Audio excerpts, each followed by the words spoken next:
Ang pangalan ko po ay Teresita at ako ay 72 taong gulang na. May mga sakit na hindi nakikita sa katawan. Ang sa akin, nakatago sa puso sa loob ng 25 taon. 25 Pasko na mag-isa. 25 kaarawan na walang bumabati. Ganyan katagal mula noong huli kong narinig ang boses ng kaisa-isa kong anak, si Marco. Kaya naman, nang hapong iyon, 2 linggo bago magpasko. Habang hawak ko ang isang puting sobre, isang sulat mula sa kanya. Naramdaman ko ang panginginig ng aking mga kamay. Isang panginginig na nagsimula sa aking mga daliri at dahan-dahang gumapang hanggang sa nanlamig ang buong katawan ko. Hindi ito panginginig sa tuwa, ito ay panginginig sa takot.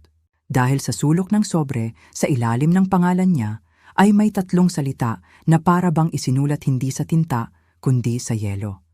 At ang mga salitang iyon ang siyang sumira sa aking dangal noon. Ang mga salitang iyon ang nagpapatunay na para sa kanila, ang isang ina ay may presyo. Ang nakasulat ay, alam naming matagumpay ka na. Hindi, kumusta ka na inay? Hindi, namimiss ka na namin. Kundi isang tila pagsusuri sa aking bank account. Ang kahihiyan. Iyon ang salita. Hiya. Isang kahihiyan na mas malalim pa sa pagiging mahirap. Dahil ang liham na ito ay isang paalala. Isang paalala ng araw na ipinaramdam sa akin ng sarili kong anak at manugang na ako ay isang basura. Isang bagay na itatapon kapag hindi na mapakinabangan. Iyon ang simula ng lahat. Ang araw na tumanggi akong ibigay ang perang hindi ko naman taglay. 500,000 piso. 500,000 pesos. Iyon daw ang kailangan nila para sa paunang bayad sa kanilang unang bahay. 500,000. Para sa kanila, iyon ay isang simpleng hiling lang. Pero para sa akin noon, isang biyudang nagtatrabaho sa munisipyo, na mag-isang nagtaguyod sa kanya mula pagkabata. Ang halagang iyon ay kasing taas ng isang bundok na hindi ko kayang akyatin. Sinabi ko ang totoo. Anak, pasensya na, wala akong maibibigay. Ang tingin na ibinigay sa akin ng manugang kong si Isabel, hinding-hindi ko makakalimutan. Isang tingin ng pandidiri. Isang tingin na nagsasabing, wala ka palang silbi.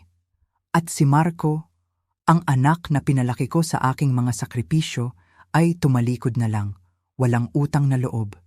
Ganoon na lamang. Pagkatapos ng lahat ng binuo ko para sa kanya, sa isang iglap, para sa kanila, ako ay wala ng halaga.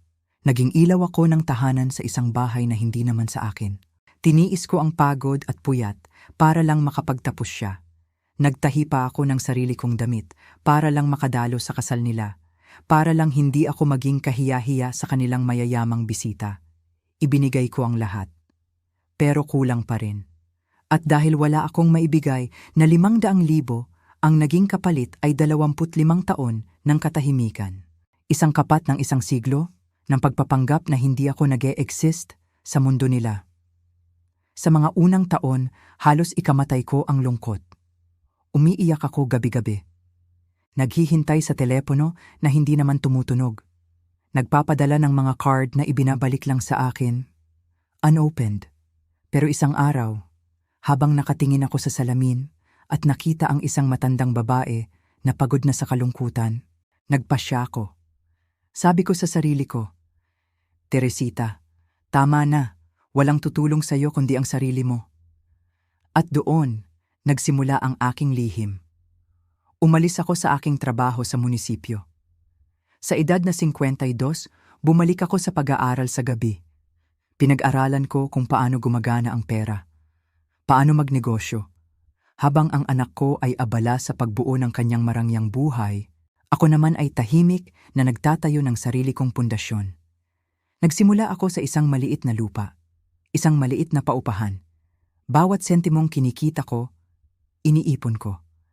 Bawat pagkakamali, tinuturing kong aral. Hindi nila alam. Walang nakakaalam. Para sa kanila, ako ay isang matandang kawawa na nag-iisa at naghihirap sa probinsya. Iyon ang aking lihim na yaman. Hindi lang ang pera, kundi ang lakas na natuklasan ko sa aking sarili noong mga panahong kinalimutan na nila ako. Ako ang pawn, Ang maliit na piyesa sa chess na inakala nilang wala nang gagawin. Pero hindi nila alam. Ang isang pawn, kapag nakarating sa dulo, ay maaaring maging kahit ano, kahit isang reyna. Hawak ko ngayon ang kanilang sulat, ang kanilang paanyaya. Akala nila, uupo ako sa kanilang Noche Buena bilang isang matandang uhaw sa pagmamahal ng kanyang mga apo. Isang matandang handang maglabas ng pera para lang mabili ang kanilang atensyon. Nagkakamali sila. Hindi nila alam na ang inang tinapakan nila noon ay hindi na pareho sa inang haharap sa kanila ngayon. Hindi ito paghihiganti. Hindi ako ganong klase ng tao. Ito ay para sa aking dangal. Ang dangal na kanilang inalis sa akin noong araw na yon. Hindi na ako mananahimik, hindi na ako magiging biktima. Papasok ako sa kanilang bahay hindi bilang isang bisita, kundi bilang isang leksyon. Isang leksyon na hinding-hindi nila makakalimutan. Kung naranasan niyo na pong madama na parang estranghero kayo sa sarili ninyong pamilya, paki-like at share po ang video na ito. At mag-iwan po kayo ng komento sa ibaba. Saan po kayo nanonood? Gusto kong marinig ang inyong mga kwento. Dahil sa gabing ito, ibabahagi ko sa inyo ang sa akin. Ito ang kwento kung paano ko binawi ang aking dangal. Salamat po. Bago ko buksan ang liham na yon, hayaan ninyo akong ibalik kayo sa nakaraan. 26 na taon ang nakalipas. Isang taon bago nagsimula ang mahabang katahimikan.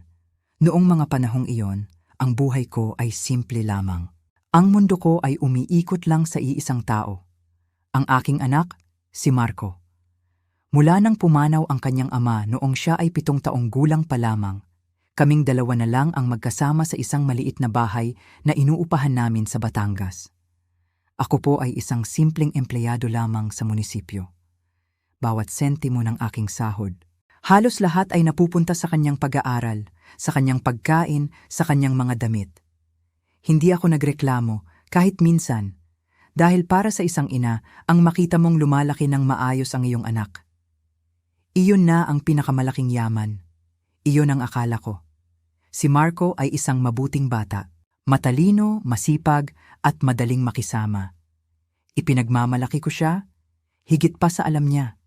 Akala ko ang ugnayan naming dalawa ay hindi kayang sirain ng kahit ano. Pero nagbago ang lahat nang iuwi niya sa aming bahay si Isabel. Maganda si Isabel. Galing sa isang pamilyang may kaya sa Maynila. Magalang siya noong una, nakikipagkamay, ngumingiti. Pero sa likod ng mga ngiting iyon, ramdam ko ang kanyang pagsusuri sa akin. Tinitingnan niya ang aking mga kamay na magaspang dahil sa trabaho. Ang aming maliit na bahay, ang aming simpleng pamumuhay. Mula sa simula, alam ko na sa puso niya ang pagpapakasal ni Marco sa isang tulad ko ang ina ay isang hakbang pababa para sa kanila. Sinubukan kong isantabi ang isiping iyon. Gusto kong maniwala na ang pag-ibig ay mas matimbang kaysa sa pera. Nagluluto ako para sa kanila kapag dumadalaw sila. Nag-iipon ako para sa maliliit na regalo. Pinakikinggan ko ang kanilang mga pangarap. Gusto kong maging bahagi ng kanilang mundo. Pero unti-unti, naramdaman ko ang kanilang paglayo. Mga tawag na hindi agad sinasagot. Mga linggo na dapat sana ay sa amin sila maghahapunan. Pero bigla na lang may iba silang lakad. Nang ikasal sila, pakiramdam ko ay isa na lang akong bisita sa sarili kong pamilya. Pero dumalo pa rin ako. Humanap ako ng bestidang kaya kong bilhin, niretoke ko ito para magkasya, at ngumiti ako para sa mga litrato. Naniwala ako na magiging maayos din ang lahat. Naniwala ako sa kasinungalingang iyon.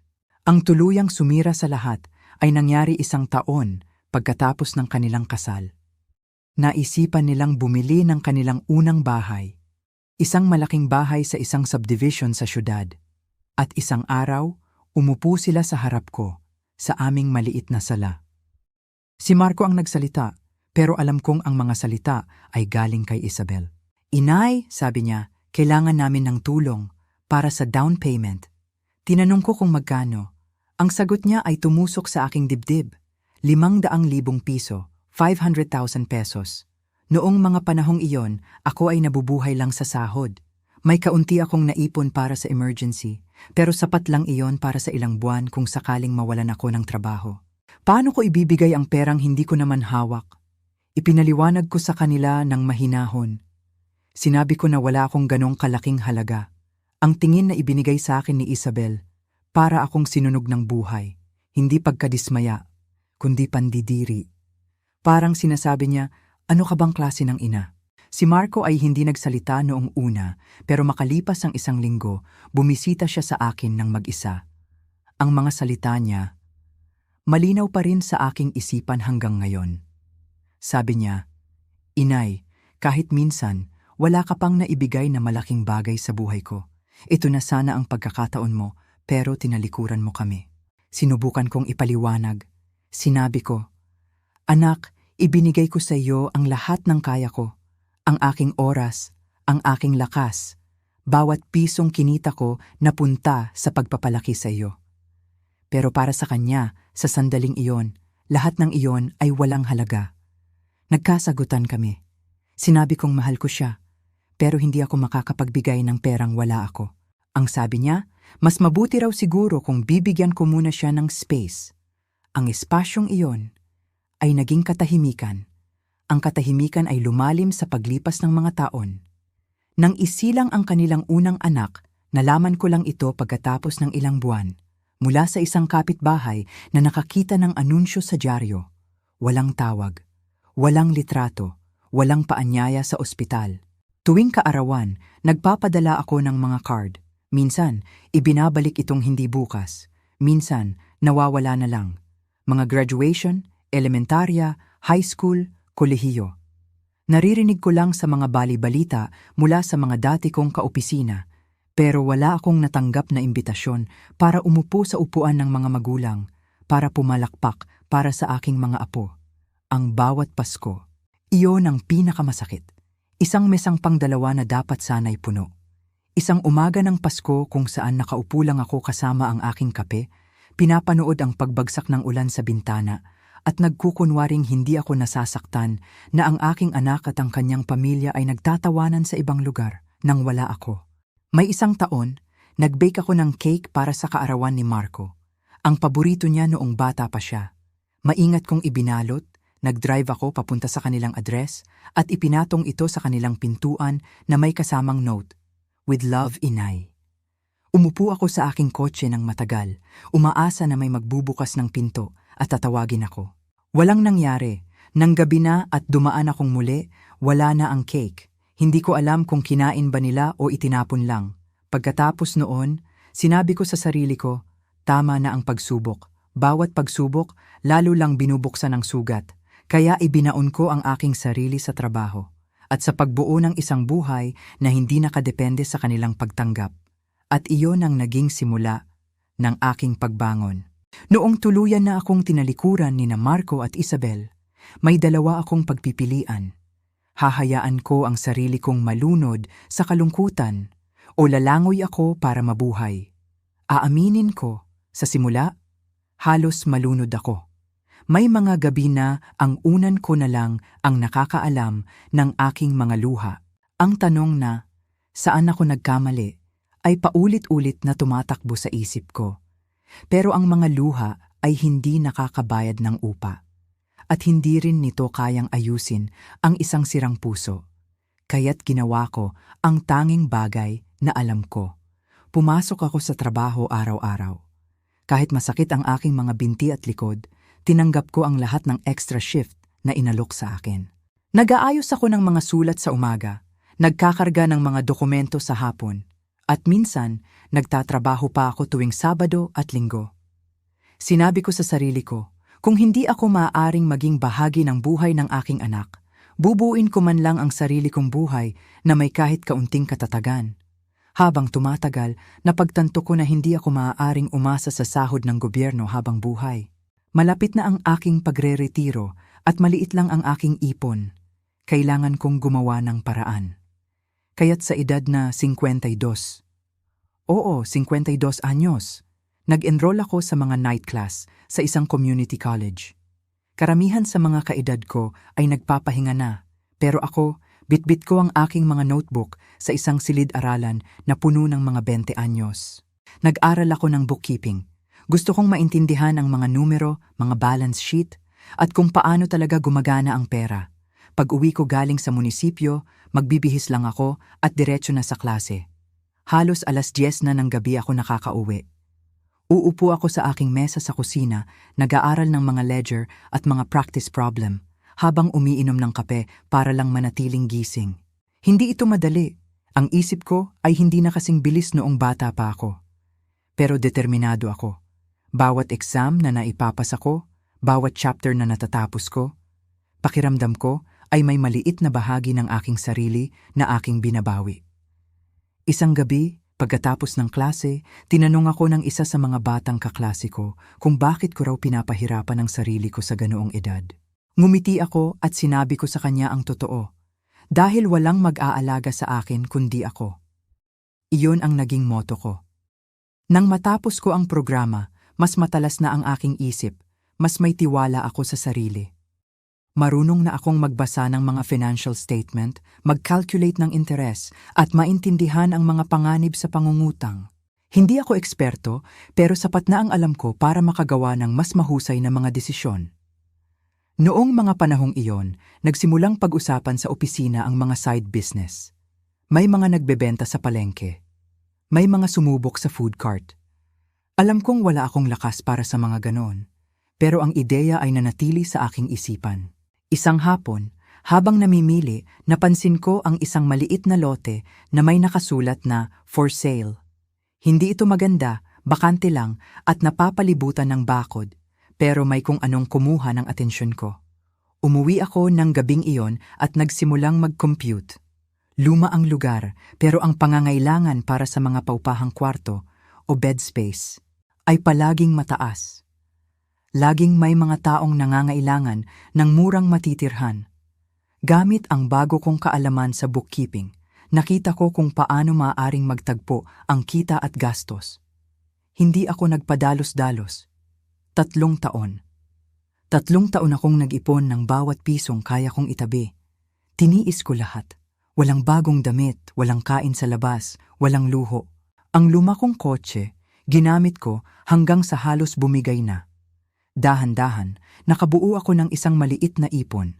Sa edad na 55, sa wakas ay nagkaroon ako ng sapat para sa down payment. Pumasok ako sa bangko, dala ang aking mga papeles na maayos na nakalagay sa isang binder. Ang loan officer, tiningnan ako na para akong nababaliw. Isang matandang government clerk na gustong bumili ng lupa at magpatayo ng apartment. 2 beses niya akong tinanong kung naiintindihan ko raw ba ang aking pinapasok.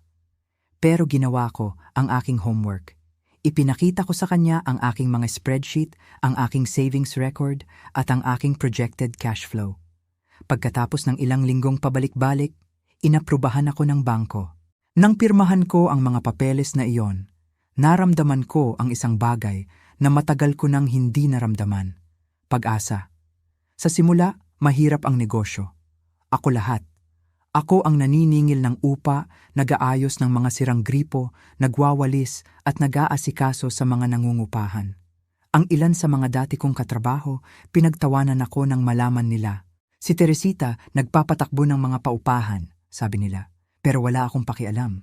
Bawat buwan, sinisiguro kong bayad ang mga bills at may kaunting na itatabi. Dahan-dahan, napuno ang mga kwarto. Maliit lang ang kita sa simula, pero tuloy-tuloy. Hindi nagtagal, nakakuha na ako ng isang handyman para sa mga mabibigat na trabaho at nagkaroon ako ng oras para mag-focus sa pagpapalago. Makalipas ang 1 taon, nag-refinance ako at ginamit ang equity para bumili ng isa pang lote sa kalapit na bayan. Iyon ay medyo mas malaki at natuto na ako sa mga pagkakamali ko noong una. Naglagay ako ng mas magandang mga kandado, pininturahan ang mga pinto, at sinigurong malinis at ligtas tingnan ang lugar.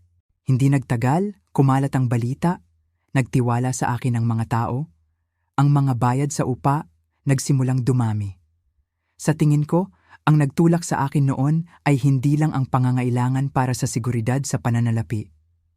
Ito ay ang pangangailangang patunayan, lalo na sa aking sarili, na kaya kong bumuo ng isang bagay na may halaga pagkatapos kong mawalan ng napakarami. Pagsapit ko sa edad na 60, ang maliit na negosyong paupahan ay lumago ng higit pa sa aking pinangarap. Ang nagsimula sa isang pagod na lote ay naging isang maliit na chain. Nagkaroon ako ng 5 ari-arian na nakakalat sa pagitan ng Batangas at Laguna. Wala sa mga ito ang magagara, pero ang mga kwarto ay laging puno at ang mga bayad sa upa ay dumarating sa tamang oras. Ang kita ay hindi nakakasilaw, pero ito ay matatag. Bawat buwan, ang mga deposito ay sapat na para sa aking mga bayarin at may malaki pang natitira para sa ipon.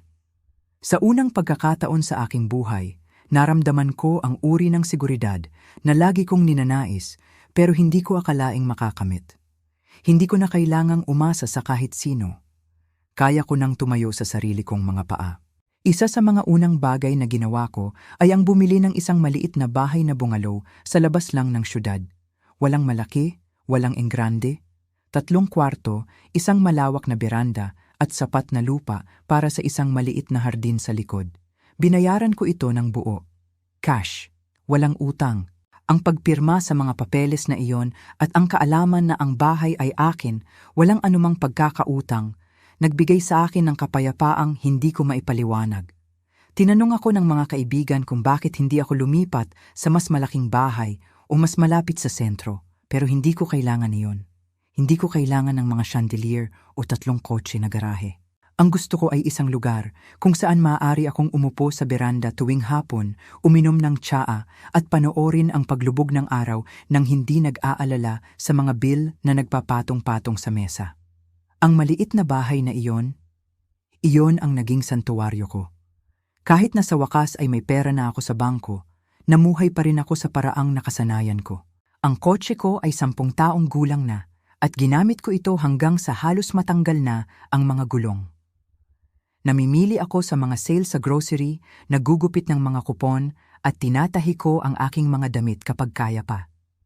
Hindi ako kuripot pero hindi ko nakita ang punto sa pagpapakitang tao. Siguro isang bahagi sa akin ay natatakot na kung magsisimula akong gumastos ng malaki, magigising na lang ako isang araw at mawawala na ang lahat. Masyado kong pinaghirapan ang lahat para isugal ito ng ganoon. Kaya nanatili akong maingat. Kapag nakikita ako ng mga kapitbahay na ako mismo ang nagpuputol ng damo o nag-aayos ng mga bagay-bagay sa bahay, ang akala nila ay isa lang akong retiradong empleyado ng gobyerno na nabubuhay sa SSS pensyon. At ayos lang sa akin iyon. Walang kailangang makaalam ng mga detalye ng aking pananalapi. Hindi ko kailanman ibinahagi ang aking tagumpay kina Marco o Isabel. Sa totoo lang, hindi ko na nga alam kung saan sila nakatira. Sa paglipas ng mga taon, may mga naririnig akong pira-pirasong balita mula sa mga dating kakilala, pero hindi sila tumawag, kahit isang beses. Kapag may nagtatanong tungkol sa aking pamilya, karaniwan kong iniiba ang usapan. Ayokong balikan ang buong masakit na kwento. Sa halip, ibinuhos ko ang aking sarili sa aking trabaho at sa mga pagkakaibigang aking nabuo. Tuwing linggo pagkatapos ng simbahan, nag-aanyaya ako ng ilang kaibigan para sa merienda at kape. Hindi nila alam ang laki ng aking bank account. Ang mahalaga ay ang tawanan na aming pinagsasaluhan sa paligid ng mesa. Sapat na iyon para sa akin. Napanatili akong abala ng negosyo. Natutunan kong pamahalaan ang mga nangungupahan, asikasuhin ang mga pag-aayos at kahit na makipagnegosasyon sa mga kontratista. Sa paglipas ng panahon, naging magaling ako sa pagtukoy ng mga ari-arian na hindi pinapansin ng iba. Bibilhin ko ito ng mura, aayusin at pauupahan. Ang ilang mga kaedad ko ay nagpapabagal na. Pero ako, sumusulong pa rin.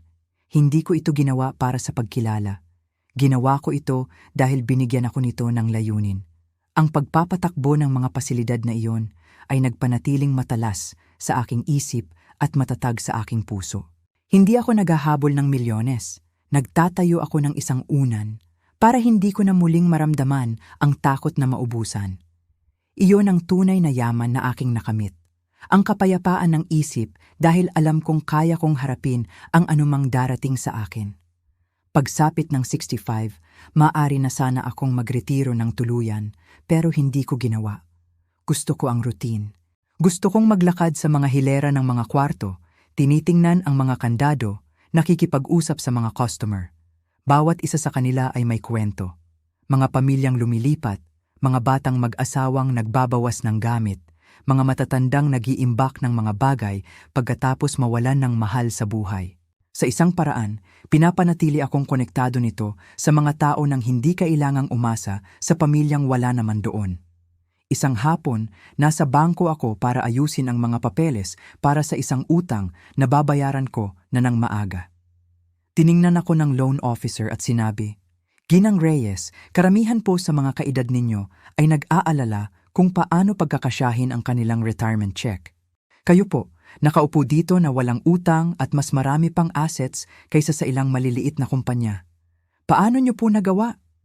Ngumiti lang ako at sinabi, 1 buwan sa isang pagkakataon. Iyon ang totoo. Wala akong anumang sikreto, walang mga shortcut. Taon lang ng tuloy-tuloy na trabaho, mga gabing puyat, at pamumuhay ng naaayon sa aking kinikita. Hindi nawala sa isip ko na ang tagumpay ay dumating pagkatapos ng pinakamasakit na kabiguan sa aking buhay. Minsan, naiisip ko kung ano kaya ang iisipin ni Marco kung alam niya. Magiging proud kaya siya sa akin? O makikita niya lang ay mga simbolo ng piso? Ang tanong na yon ay nanatili sa akin pero hindi ako nagtagal doon.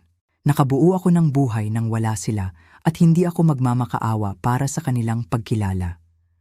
Kaya nang dumating sa wakas ang sulat na yon para sa Pasko pagkatapos ng 25 taong katahimikan at binanggit pa na alam nilang naging matagumpay ako. Para bang hinila ang kurtina. Hindi nila ako biglang naaalala dahil sa pagmamahal. Naalala nila ako dahil ang balita tungkol sa aking tahimik na yaman ay nakarating sa kanila kahit paano. Itinupi ko ang sulat at isinuksok sa aking drawer. Ang buhay ko ay puno na ng wala ang kanilang pag-apruba. Ngunit alam ko, hindi ko maaaring balewalain ang paanyaya. Hindi ko alam kung ano ang aking matatagpuan kapag pumasok akong muli sa kanilang tahanan, pero ito ang natutunan ko sa paglipas ng mga taon. Maaaring mabili ng pera ang seguridad, ngunit hindi nito kayang bilhin pabalik ang nawalang panahon. Pagkatapos kong pag-isipan ang sulat sa loob ng ilang araw, nagsimula akong mag-alinlangan sa aking sarili. Gusto ko ba talagang pumasok sa tahanan ni Marco at Isabel pagkatapos ng 25 taon? Paano kung ang paanyaya ay isang patibong lamang para ipahiya ako? O mas malala, isang paraan para makakuha ng pera mula sa akin. Ang isiping makita silang muli ay nagpapakulo sa aking sikmura. Isang bahagi sa akin ay nananabik na sa wakas ay masilayan ang mga mata ng aking anak at malaman kung may natitira pa siyang kahit katiting na pagmamahal para sa akin. Ngunit isang bahagi naman ay nag-aalala na baka pagtanggilang ulit ang aking matagpuan. Dala-dala ko ang mga saloobing iyon hanggang sa pagsisimba noong sumunod na linggo. Pagkatapos ng misa, hinila ako ng aking matalik na kaibigan, si Celia. Alam niyang natanggap ko ang sulat dahil nabasa ko na ito sa kanya sa telepono. "Oh," tanong niya, "nakapagdesisyon ka na ba?" Umiling ako. Hindi ko alam kung kaya kong pumasok doon pagkatapos ng lahat ng panahong ito. Ipinatong niya ang kanyang kamay sa aking balikat. "Teresita," sabi niya, "kailangan mo ito. Kahit na may gusto lang sila sa iyo, sa wakas ay malalaman mo ang katotohanan. At ang pag-alam ay mas mabuti kaysa sa habambuhay na pagtatanong." Bumigat sa akin ang kanyang mga salita. Tama siya. Mahalaga ang closure kahit na hindi ito maganda.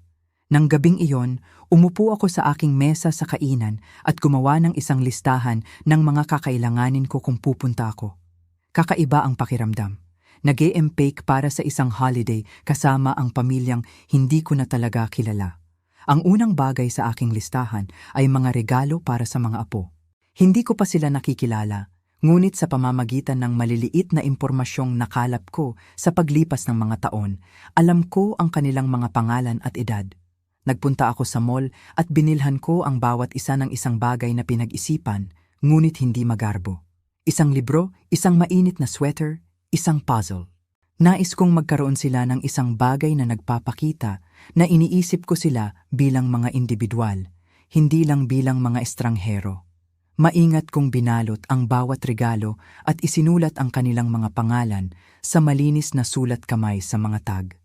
Ang paghawak sa mga paketeng iyon ay nagpa-realize sa akin kung gaano karaming sandali ang aking pinalampas. Mga unang hakbang, mga kaarawan, mga graduation, hindi ko na maibabalik ang mga taong iyon, ngunit marahil, maaari ko man lang ipaalam sa kanila na nagmamalasakit ako. Ang pangalawang bagay na inimpake ko ay isang lumang photo album ng pamilya. May mga larawan ito ni Marco noong bata pa siya, ang kanyang unang araw sa kindergarten, ang kanyang high school graduation, mga bakasyon na aming ginawa noong kapos kami sa pera ngunit sagana sa tawanan. Umaasa ako na baka gusto ng mga apo na makita kung saan sila nanggaling. Ang mga bahagi ng buhay ni Marco na nabura noong ako ay inalis. Isinilid ko ang album sa aking bag. Sinasabi sa sarili ko na ito ay mas para sa akin kaysa sa kanila. Kung walang may pakialam na tingnan ito, at least alam kong sinubukan kong ibahagi ang aming kasaysayan. Ngunit naroon din ang pangatlong item. Isang selyadong Manila folder na inilagay ko sa pinakailalim ng aking bag. Sa loob nito ay mga legal na papel, mga talaan ng negosyo at mga dokumento ng ari-arian. Hindi ito para sa pagpapakitang tao. Ito ay isang kalasag. Sa aking kutob, pinaghihinalaan ko na ang pagbanggit ng "alam naming naging matagumpay ka na" sa sulat na iyon ay hindi basta-basta. Parang pambungad na linya ng isang kahilingan. Kung gusto nilang subukan kung gaano karaming pera ang mayroon ako, gusto kong maging handa. Ang folder ay hindi puno ng mga tseke o pera. Puno ito ng katibayan. Katibayan na bawat piraso ng aking binuo ay akin lamang. Naglalaman din ito ng mga kontrata at kondisyon na inihanda ko sa tulong ng isang kaibigang abogado. Kung akala ni na Marco o Isabel ay basta na lang akong mag-aabot ng pera, nagkakamali sila. Ang pag-impake sa folder na iyon ay parehong malungkot at nagbibigay lakas. Malungkot dahil hindi ko dapat kailangang maghanda para sa manipulasyon mula sa sarili kong anak. Nagbibigay lakas dahil tumanggi akong pumasok doon nang walang proteksyon. Habang papalapit ang Pasko, pabalik-balik ang aking isip. May mga umaga na iniisip kong mag-cancel. Sinasabi sa sarili ko na wala akong utang na loob sa kanila. May ibang umaga naman na hinihila ako ng isang bagay na mas malalim. Ang pangangailangang harapin sila kahit na masakit. Isang gabi, tumayo ako sa harap ng salamin hawak ang sulat ng paanyaya. Sinabi ko ng malakas, "Teresita, nakaligtas ka sa mas malala pa rito. Kaya mong harapin ang iyong anak." Iyon na ang nagpasya. Pupunta ako. Gumawa ako ng maliliit na paghahanda sa bahay. Nag-bake ako ng cookies para kay Celia dahil siya ang magbabantay ng mga gamit habang wala ako. Diniligan ko ang aking mga halaman at inilatag ang mga damit na plano kong isuot. Walang masyadong formal, isang simpleng palda lang, isang mainit na sweater, at isang coat na tumagal na sa akin ng maraming taon. Naisip kong bumili ng bago, pero umiling ako. Kung inaasahan nilang darating akong parang isang showpiece, mabibigo sila. Pupunta ako bilang ako, simple at matatag, sa parehong paraan ng pamumuhay ko sa buong buhay ko. Gabi bago ako umalis, umupo ako sa mesa kasama ang aking nakaimpake na bag sa tabi ko. Sa ibabaw ay ang mga regalong maayos na nakabalot at ang photo album. Sa ilalim, ang selyadong Manila folder ay nakapatong na parang isang tahimik na angkla. Nagsalin ako ng tsaa at tinitigan ang bag na iyon. Naisip ko ang batang lalaki na dati umaakyat sa aking kandungan na may mga gasgas na tuhod at mga kwento mula sa paaralan. Naisip ko ang binatang tumalikod dahil hindi ko maibigay ang perang wala ako. At naisip ko ang lalaking malapit ko nang harapin pagkatapos ng 25 taong katahimikan. Anak ko pa rin ba siya sa kanyang puso? O isa lang akong matandang babae na naalala niya nang marinig niyang may pera ako? Hindi ko alam ang sagot, ngunit alam kong sa wakas ay handa na akong malaman. Kinaumagahan ng bisperas ng Pasko, isinakay ko ang aking bag sa likod ng aking luma, ngunit maaasahang kotse. Ang malamig na hangin ng Disyembre ay dumampi sa aking mga pisngi, ngunit hindi ko ito ininda.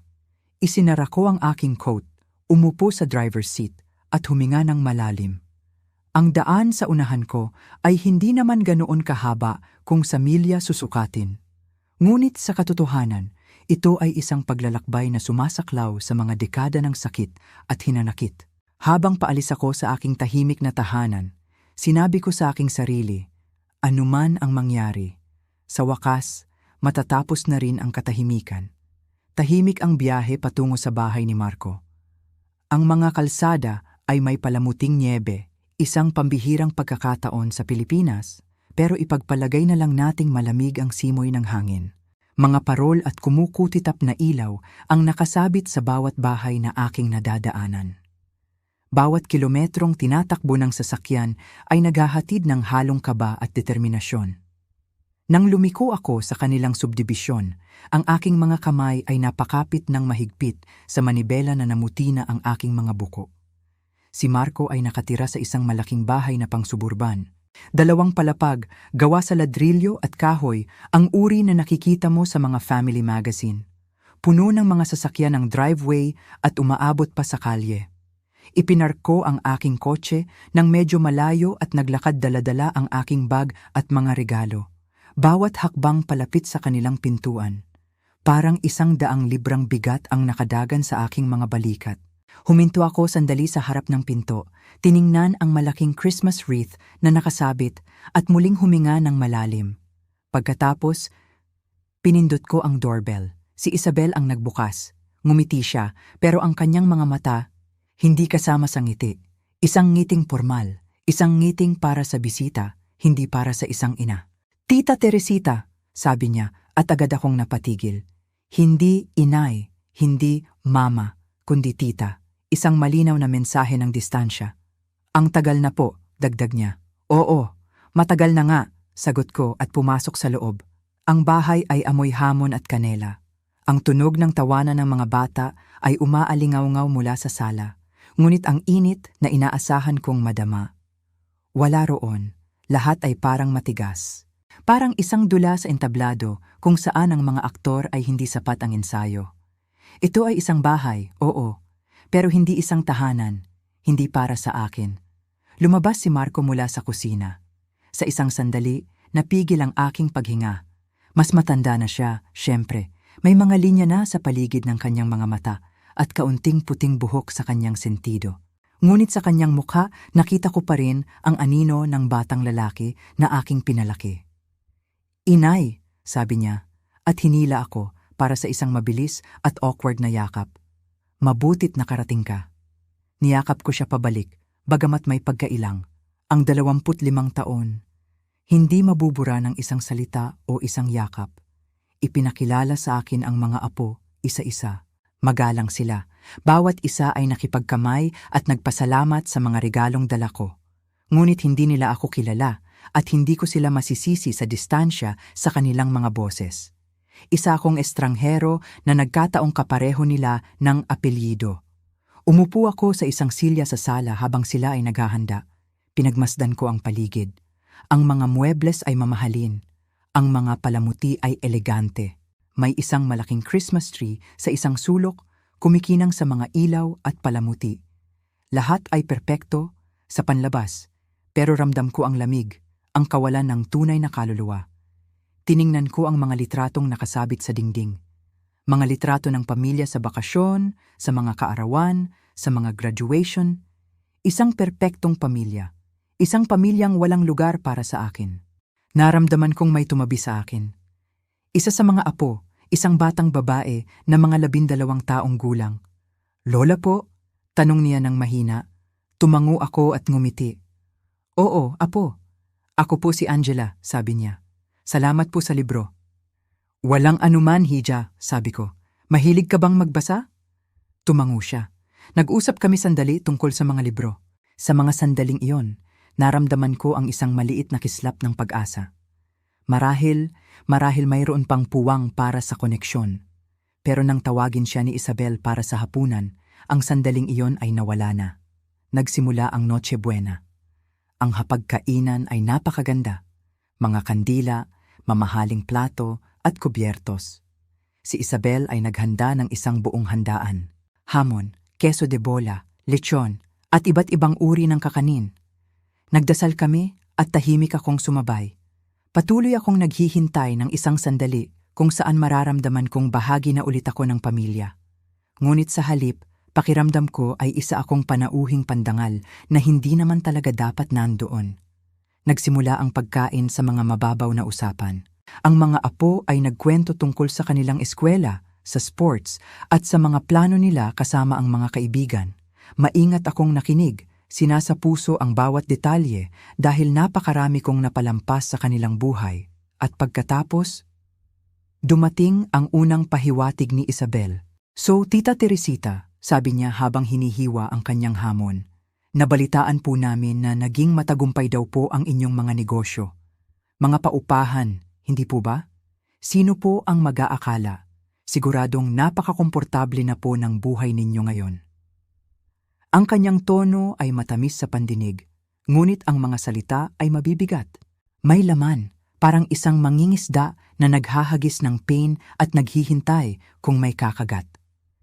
Nagbigay ako ng isang maliit na ngiti, isang ngiting hindi umabot sa aking mga mata. "Pinapanatili ko lang ang aking sarili na abala," sabi ko. "Nagpapasalamat ako sa katatagan na ibinigay nito sa akin." Isang ligtas na sagot. Hindi kasinungalingan, pero hindi rin nagbibigay ng anumang detalye. Tumango siya, ngunit nakita ko sa kanyang mga mata na hindi pa siya tapos. Nagpatuloy ang pagkain sa ganoong paraan. Si Marco ay nagtanong ng mga magagalang na tanong tungkol sa aking bahay, sa aking kalusugan, at kung nagsisimba pa rin ako sa dati kong simbahan. Ngunit sa pagitan ng mga tanong na iyon, may mga nakasingit na komento tungkol sa pagtaas ng presyo ng mga bilihin, sa mahirap na panahon, at kung gaano raw hindi sigurado ang ekonomiya ngayon. Sinagot ko ang mga tanong niya nang hindi nag-aalok ng higit sa kinakailangan. Sa loob-loob ko, ang aking hinala ay lalong lumalakas. Ito ay hindi tungkol sa pagkakasundo. Ito ay tungkol sa pag-alam kung gaano kalalim ang aking bulsa. Para akong nasa isang interogasyon, ngunit sa halip na mga pulis, ang sarili kong anak at manugang ang nasa harap ko. Bawat tanong, bawat komento, parang isang maliit na pala na dahan-dahang humuhukay, sinusubukang alamin kung saan nakatago ang aking yaman. Pinilit kong ibaling ang usapan. Ibinukas ko ang kwento tungkol sa photo album na dala ko. "Marco," sabi ko, "dinala ko pala yung lumang album natin. Baka gusto ng mga bata na makita ang mga litrato mo nung maliit ka pa." Sandaling natigilan si Marco. Oo. Sige, inay, mamaya tingnan natin." Pero alam ko sa tono niya, wala siyang interes. Isa iyong paraan para mag-iba ng usapan at hindi niya ito nagustuhan. Pagkatapos ng dessert, isang masarap na leche flan na gawa ni Isabel, tumayo si Marco hawak ang kanyang kupita ng alak. Kumatok siya rito nang marahan gamit ang isang kutsara na kumuha ng atensyon ng lahat. Ang mga apo ay tumahimik. Si Isabel ay tumingin sa kanya na may kasamang pag-apruba sa kanyang mga mata. At alam ko na, ito na iyon. Ang tunay na dahilan ng lahat ng ito. "Gusto ko lang sabihin," simula niya, "kung gaano kasaya na magkakasama muli ang pamilya." May mga tumango sa paligid ng mesa, ngunit ang aking dibdib ay nanikip. Ang kanyang mga salita ay maganda pakinggan, ngunit may isang bagay sa kanyang boses na parang inensayo, parang isang talumpati. Napakarami na nating panahong sinayang at ang gabing ito, parang isang bagong simula. Pagkatapos ay nagbago ang kanyang tono. "Gaya ng alam ng karamihan sa inyo," pagpapatuloy niya habang sumusulyap kay Isabel. "Ang mga nakaraang taon ay naging mahirap. Ang pagpapatakbo ng negosyo ay hindi madali. Nagkaroon kami ng mga pagsubok at may mga bayarin na nahihirapan kaming habulin." Huminga siya ng malalim na parabang ang bigat ng buong mundo ay nasa kanyang mga balikat. Ngunit ang pamilya ang tumutulong sa atin na malampasan ang lahat. At ang pagkakaroon ni Inay dito ngayong gabi ay nagpapaalala sa akin na maaari tayong sumandal sa isa't isa kapag mahirap ang mga panahon. Ang silid ay panandaliang natahimik. Ang aking tinidor ay nakapatong sa aking plato. Malinaw na ngayon ang lahat. Ang paanyayang ito ay hindi tungkol sa pagbabalik ng pagmamahal o pagkonekta muli pagkatapos ng maraming taon ng katahimikan. Ito ay tungkol sa pera, ang aking pera. Naramdaman ko ang kirot sa aking dibdib, ngunit nanatiling kalmado ang aking mukha. Pinaghandaan ko ang posibilidad na ito. Naisip ko ang Manila folder sa aking bag, nakatago, naghihintay kung kakailanganin ko ito. Tiningnan ko si Marco, ang aking anak, na dating umuupo sa aking mesa sa kusina na may mga galos sa tuhod at mga takdang aralin. Ang batang pinalaki ko ng mag-isa, ngayon ay nakatayo siya roon, ipinapahiwatig na ako ang kanyang solusyon sa mga problemang pinansyal. Ang aking puso ay lumubog, ngunit ang aking determinasyon ay tumigas. Hindi ako nagsalita kaagad. Hinayaan kong humaba ang katahimikan ng sapat para mapansin niya. Si Isabel ay umayos ng upo, nagpapalipat-lipat ng tingin sa aming dalawa, naghihintay kung paano ako tutugon. Sa wakas, nagsalita ako. Matagal na panahon na nga at natutuwa akong makita ang lahat na magkakasama. Sabi ko, ngunit pumunta ako rito ngayong gabi para kumonekta muli, hindi para pag-usapan ng negosyo o pera. Ang mga salita ay nanatili sa hangin. Ilan sa mga apo ay tumingin sa kanilang mga plato. Si Isabel ay pilit na ngumiti, ngunit ang kanyang mga mata ay pasulyap-sulyap kay Marco. Tumango si Marco ng maikli, na para bang inaasahan niyang tatanggi ako, ngunit hindi pa siya tapos sa kanyang plano. Pagkatapos ng kape, sinubukang ibalik ang usapan sa ibang bagay, ngunit nanatili ang tensyon. Ngumiti ako kung saan kaya ko, nakinig sa mga bata, at nagbahagi ng ilang kwento tungkol kay Marco noong kaedad nila. Iyon lamang ang mga tunay na sandali ng gabing iyon. Pero sa loob-loob ko, alam ko na ang katotohanan. Ang dahilan kung bakit ako inanyayahan ay hindi dahil sa pagmamahal. Hindi dahil na-miss nila ako. Ito ay dahil narinig nilang mayroon akong pera. At ang realisasyong iyon ay mas masakit pa kaysa sa 25 taon ng katahimikan. Dahil ang katahimikan ay nagpapahiwatig ng kawalan ng pakialam. Ngunit ito ay manipulasyon. Matapos linisin ang mga pinagkapehan, ang mga apo ay lumipat sa sala upang maglaro ng board game. Si Isabel naman ay naging abala sa kusina, nagpapatong ng mga plato at nagpupunas ng mga mesa. Naiwan kaming dalawa ni Marco, magkaharap sa mahabang hapagkainan. Sumandal siya sa kanyang silya, pinagkrus ang kanyang mga kamay at tumingin ng diretso sa akin. Nagbago ang kanyang tono. Wala na ang magalang na pakikipag-usap. Ito na ang negosyo. Inay, sabi niya ng dahan-dahan, magsasabi na ako ng totoo. May problema kami. Nakikinig lang ako, hindi sumasabad. Nagpatuloy siya, ang boses ay mahina ngunit matatag. Ang restaurant ay hindi maganda ang takbo nitong mga nakaraang taon. Sa pagitan ng ekonomiya at pagtaas ng mga gastos, nahuhuli na kami. Kung walang magbabago, maaari naming mawala ang lahat. Nakinig ako habang inilalarawan niya ang kanilang mga paghihirap. Ang mga utang sa supplier, ang mga bayarin sa renta, ang mga sahod ng empleyado na nahuhuli. Isang larawan ng isang negosyong malapit ng bumagsak. Kailangan namin ng tulong, pagtatapos niya. Isang pautang, para lang makaraos kami hanggang sa bumuti ang sitwasyon. Naging matagumpay ka, alam kong kaya mong magpahiram. Ayan na. Ang mga salitang inaasahan ko sa buong gabi. Ang tunay na pakay. Ang huling motibo. Sa isang sandali, tinitigan ko ang aking anak. Naisip ko ang mga taon na nagtrabaho ako ng double shift para lang may pagkain kami sa mesa. Naisip ko ang pagpasok ko sa night school, kahit pagod na pagod, nag-iipon ng bawat sentimo para buuin ang buhay na mayroon ako ngayon. At naisip ko ang 25 taon na pinili niyang manahimik, para lang buksan ang kanyang pinto ngayon dahil kailangan niya ng pera. Ang puso ko ay kumirot, ngunit pinanatili kong kalmado ang aking mukha. Ito ang sandaling pinaghandaan ko. Ito ang dahilan kung bakit dinala ko ang aking kalasag. Dahan-dahan akong yumuko, binuksan ang aking bag, at inilabas ang selyadong Manila folder. Maingat ko itong inilagay sa mesa sa pagitan namin. Ano yan? Tanong ni Marco, nakakunot ang noo. Hindi ako sumagot kaagad. Binigyan ko ng oras ang aking sarili.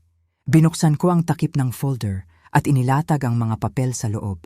Mga titulo ng lupa, mga loan statement, mga kontrata, mga kopya ng property transfer. Ang kanyang mga mata ay mabilis na nagbasa sa mga salita at ang pagkalito ay naging pagkagulat. At pagkatapos, naging takot. Sa wakas, nagsalita ako. Ang aking boses ay matatag, halos pabulong. Narinig ko sa ilang dating kaibigan na may problema ang restaurant ninyo. Kaya, ilang linggo na ang nakalipas, nag-imbestiga ako ng kaunti. Tumingin ako sa kanyang mga mata.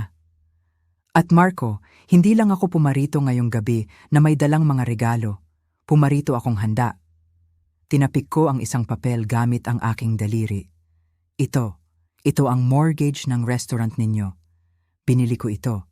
Sa loob ng ilang segundo, ang tanging tunog sa silid ay ang tiktak ng orasan sa dingding. Pagkatapos ay bumalik si Isabel mula sa kusina, may hawak na pamunas at natigilan. Ano raw? Tanong niya. Ang boses ay matalas. Binili ko ang utang ninyo, mahinahon kong inulit. Ang bangko ay higit pa sa handang ibenta ito, lalo na't ilang buwan na kayong hindi nakakabayad. Hawak ko na ngayon ang mortgage, na nangangahulugang kung hindi mababayaran ang mga utang, ako ang magpapasya kung ano ang susunod na mangyayari. Ang kulay ay nawala sa kanilang mga mukha. Si Marco ay nakatitig sa mga papel na parang laso ng mga ito. Si Isabel ay nakatayo na parang isang estatwa. Ang kanyang bibig ay bahagyang nakabukas. Hindi ninyo ako inanyayahan dito para sa pamilya, sabi ko. Ang bawat salita ay may bigat. Inanyayahan ninyo ako dito para sa pera at alam ko na iyan bago pa man ako tumuntong sa inyong pintuan. Ang bibig ni Marco ay bumukas, pagkatapos ay nagsara muli. Mukha siyang isang batang nahuli sa pagsisinungaling, ngunit siya ay isang matandang lalaki na nakaupo sa harap ng kanyang ina. Sumilip ang isa sa mga apo sa dining room, nararamdaman ang tensyon. Nagbigay ako ng isang maliit na ngiti at marahang sinabihan sila na bumalik at tapusin ang kanilang laro. Hindi ko hahayaang maging sigawan ito sa harap ng mga bata.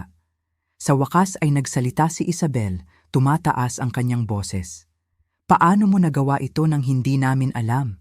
Iyan ay kalupitan. Umiling ako. Hindi, Isabel. Ang malupit ay ang pagbalewala sa sarili mong ina sa loob ng 25 taon, tapos makikipag-ugnayan lang kapag nakaamoy ka ng pera. Ang malupit ay ang pagpapanggap na ang gabing ito ay tungkol sa pamilya, gayong sa totoo lang ay tungkol sa pagsasalba ng inyong negosyo. Hindi ako ang lumikha ng sitwasyong ito. Kayo. Sumandal ako sa aking upuan. Ang aking boses ay hindi tumaas. Hindi ko kailangang sumigaw. Ang mga papel sa harap ko ang nagsasabi ng lahat. Kinuskus ni Marco ang kanyang sentido. Sinusubukang iproseso ang lahat. So, anong sinasabi mo? Kukunin mo ang restaurant sa amin? Pinagkrus ko ang aking mga kamay. Ang sinasabi ko, sa akin na kayo mananagot ngayon. Naghanda ako dahil alam kong ang gabing ito ay hindi tungkol sa pagmamahal. Ito ay tungkol sa kung ano ang akala ninyong makukuha ninyo mula sa akin. Well, hindi ninyo ito makukuha sa pamamagitan ng guilt-tripping o pahiwatig. Kung gusto ninyong mapanatili ang restaurant na iyan, gagawin ninyo ito sa ilalim ng mga tuntuning tapat at malinaw. Wala nang kasinungalingan, wala nang pagpapanggap. Ang silid ay muling natahimik. Napakabigat ng hangin. Tinipon ko ang mga papel pabalik sa folder at isinara ito. Hindi ako nagbiyahe ng malayo para makipaglaro. Gusto ninyo ang pera ko. Ang nakuha ninyo sa halip ay ang katotohanan. At ang katotohanan ay ito. Hindi ako isang bangko na maaari ninyong bulahin. At hindi ako isang tanga na maaari ninyong itulak-tulak. Ako ang inyong ina, tratuhin ninyo man ako ng ganoon o hindi. At pumarito ako ngayong gabi upang ipakita sa inyo na hindi ako maaaring gamitin. Ang mga mata ni Isabel ay naningkit, ngunit hindi siya nagsalita. Si Marco ay nakatitig sa folder na para bang ito ay isang bombang sasabog anumang oras. Isang linggo pagkatapos ng Pasko, nagmaneho ako papunta sa bayan para kitain sina Marco at Isabel sa kanilang restaurant. Ang mga palamuting pamasko ay nakasabit pa rin. Mga garland sa bintana, isang maliit na Christmas tree sa isang sulok. Ngunit ang lugar ay mukhang pagod. Ang mga mesa ay may mga gasgas, ang mga upuan ay umuuga, at iilan lang ang customer na nakakalat sa loob. Ang dating sigla na marahil ay taglay nito, ay matagal nang nawala. Naghahanda ako para sa pagbisitang ito mula pa noong gabi na inilahad ko sa kanila ang 2 pagpipilian. Pumayag silang magtrabaho sa ilalim ko at ngayon, oras na para itakda ang mga patakaran. Umupo kami sa isang booth sa likod. Walang gaanong imikan. Ang tensyon ay halos mahahawakan mo sa ere. Binuksan ko ang isang notebook at inilagay ito sa gitna ng mesa. Ito ang magiging sistema natin, sabi ko. Ang aking boses ay kalmado ngunit matatag. Lumapit sila, nakikinig, bagamat kitang-kita ko ang pag-aatubili sa mukha ni Isabel. Ang kanyang mga labi ay manipis at ang kanyang mga braso ay nakakrus sa kanyang dibdib.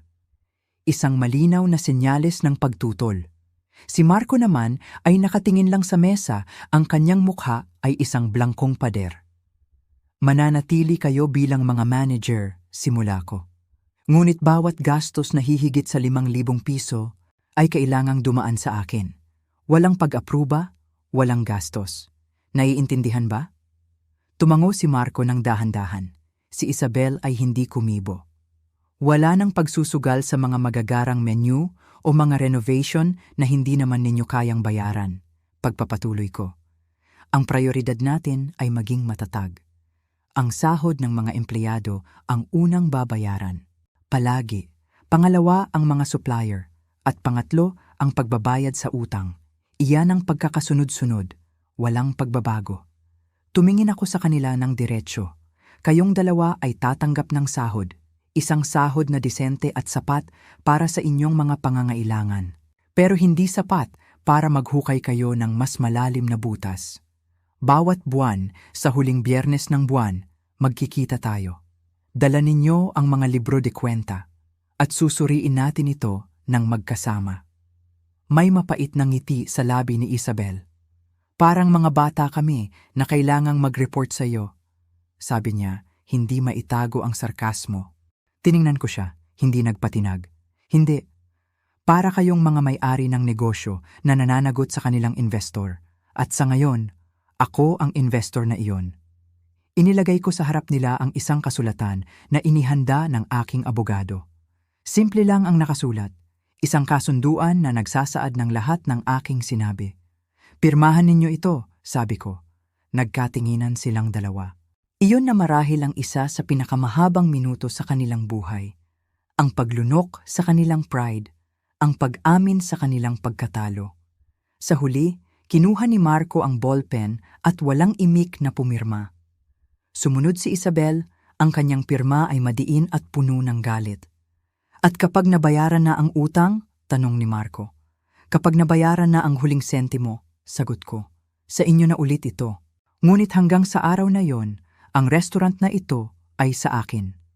Hindi naging madali ang mga sumunod na linggo. Regular akong bumibisita. Naglalakad ako sa kusina, tinitingnan ang mga invoice, kinakausap ang mga staff. Ang ilan sa mga batang waitress ay tila nagulat na isang matandang babae na tulad ko ang bagong may-ari, ngunit mabilis nilang napagtanto na ako ay patas.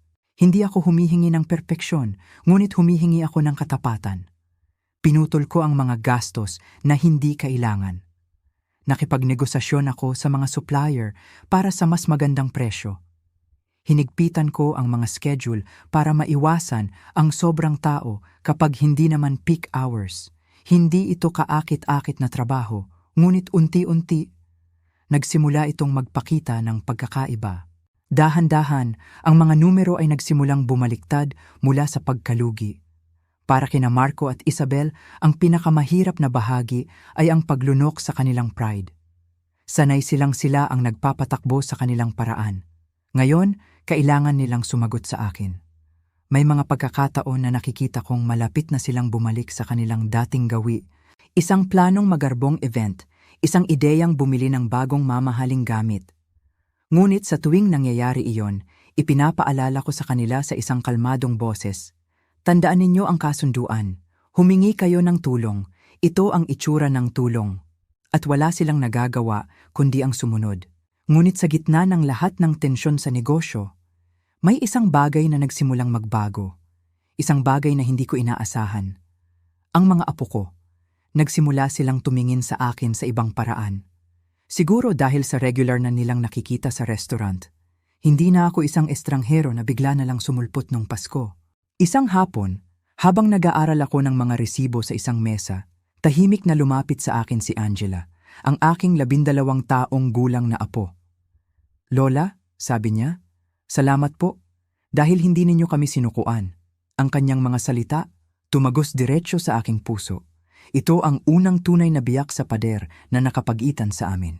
Sa kabila ng lahat ng sakit ng nakaraan, ang maliit na sandaling iyon ay nagpaalala sa akin kung bakit hindi ako basta na lang tumalikod. Dahil sa likod ng aking nasirang relasyon sa aking anak, ay may mga inosenteng bata. Isa pang gabi, ang isa kong apo, isang binatang lalaki na nagngangalang Paulo, ang lumapit sa akin. "Lola," tanong niya, "totoo po bang si Papa ay mabait nung bata siya?" Ngumiti ako. "Gusto mong makita?" Kinabukasan, dinala ko ang photo album na inimpake ko noong Pasko. Umupo kami sa sala ng kanilang bahay habang ang kanilang mga magulang ay nasa restaurant. Binuksan ko ang makapal at medyo luma ng album. Ang mga pahina ay madilaw na at ang mga litrato ay karamihang black and white. Ipinakita ko sa kanya ang mga litrato. Si Marco, nakasakay sa kanyang unang bisikleta na may mga training wheel. Si Marco, suot ang kanyang uniforme sa baseball, ang kanyang ngiti ay abot tenga. Si Marco may hawak na maliit na isda na nahuli namin sa isang ilog. Si Marco, noong kanyang graduation sa elementarya, awkwardly na nakatayo sa tabi ko, mas matangkad na sa akin. Tumawa si Paulo at umiling.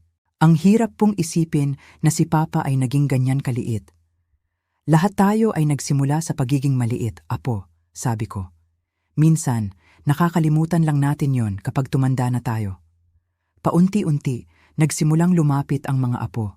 Sila ay walang daladalang kapaitan na tulad ng kanilang mga magulang. At iyon ang nagbigay sa akin ng pag-asa. Pero hindi ko kailanman nilinlang ang aking sarili. Ang 25 taon na nawala sa akin kasama si Marco ay nawala na. Walang makakapagbalik sa mga kaarawan, mga graduation o sa hindi mabilang na mga tawag sa telepono na hindi kailanman dumating.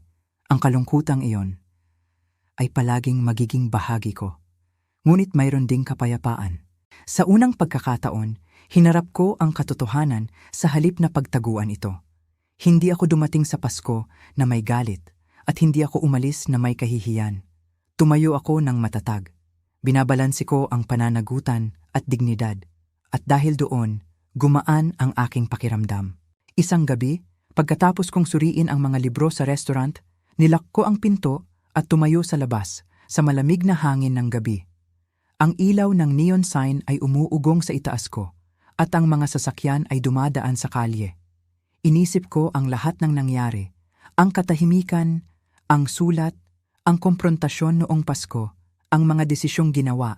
Ibinulong ko sa aking sarili, ang pamilya ay hindi itinatayo sa pera, itinatayo ito sa katotohanan. At kung minsan, ang tanging paraan para maghilom ang sugat ay ang itigil ang pagpopondo sa kasinungalingan. Ang mga salitang iyon ay tumira sa aking dibdib na parang isang bato. Ngunit hindi isang mabigat na bato, kundi isang matibay na bato. Isang pundasyon. Dumating ang bagong taon. Ginugol ko ito sa aking bahay na may kumukulong sopas sa kalan at isang tahimik na panalangin ng pasasalamat para sa lakas. Ang buhay ay hindi naging tulad ng larawang dati kong pinapangarap, ngunit ito ay isang buhay na kaya kong harapin ng may katapatan at walang takot. Ngayon, habang nililingon ko ang lahat ng nangyari, madalas kong tanungin ang aking sarili. Tama ba ang ginawa ko? Naniniwala akong oo. Hindi ako nagbigay ng pera nang walang pag-iisip at hindi ko hinayaang ang sama ng loob ang magdikta sa aking mga desisyon. Nagtakda ako ng mga hangganan na hindi lamang para protektahan ang aking sarili, kundi para bigyan sila ng pagkakataong matuto. Iniligtas ko ang aking mga apo mula sa pagkawala ng lahat. At higit sa lahat, lumakad ako palayo na buo ang aking dangal. Ang relasyon ko kay Marco at Isabel, marahil ay hindi na maibabalik sa dati. May mga sugat na masyadong malalim para tuluyang maghilom. Ngunit hindi na kami nabubuhay sa katahimikan. Ngayon, mayroon kaming usapan. Isang usapan tungkol sa negosyo, tungkol sa mga numero, tungkol sa responsibilidad. Hindi ito ang init ng pagmamahal na inaasahan ng isang ina, ngunit ito ay isang bagay na totoo. At sa ngayon, iyon ay sapat na. Ang tunay na biyaya ay ang aking mga apo. Sila ang tulay na muling nag-ugnay sa akin sa pamilyang akala ko'y tuluyan nang nawala. Bawat ngiti nila, bawat kwento mula sa eskwela, bawat yakap bago ako umuwi, ang mga iyon ang tunay na tubo sa aking pinuhunan. Ang buhay ay hindi naging tulad ng larawang pinangarap ko noong bata pa ako. Ngunit marahil, ang mga pinakamahalagang aral ay hindi natin natututunan sa mga pangarap na natutupad, kundi sa mga pangarap na nasisira at muli nating binubuo. Natutunan kong ang lakas ay hindi nasusukat sa dami ng pera sa bangko, kundi sa kakayahang tumayo muli pagkatapos madapa. At natutunan kong ang pagpapatawad ay may maraming anyo. Minsan, ito ay ang pagbibigay ng pangalawang pagkakataon. At minsan, ito ay ang pagtatakda ng mga patakaran para turuan ang mga taong mahal mo kung paano igalang ang iyong sarili. Ngayon, itatanong ko sa inyo ang parehong tanong na paulit-ulit kong tinatanong sa aking sarili. Ano po ang gagawin ninyo kung kayo ang nasa aking kalagayan? Tatalikuran ninyo po ba sila ng tuluyan? O mananatili kayo at kayo ang magtatakda ng mga patakaran? Gustong-gusto ko pong marinig ang inyong mga saloobin. Kung ang aking kwento ay nakaantig sa inyo, mangyaring i-like po ang video na ito, ibahagi sa isang taong maaaring kailangang makarinig nito, at huwag kalimutang mag-subscribe para sa iba pang mga kwentong tulad nito. Ang inyong mga komento po ay mas mahalaga kaysa sa inyong inaakala. Binabasa ko po ang bawat isa. Maraming salamat po sa inyong pakikinig.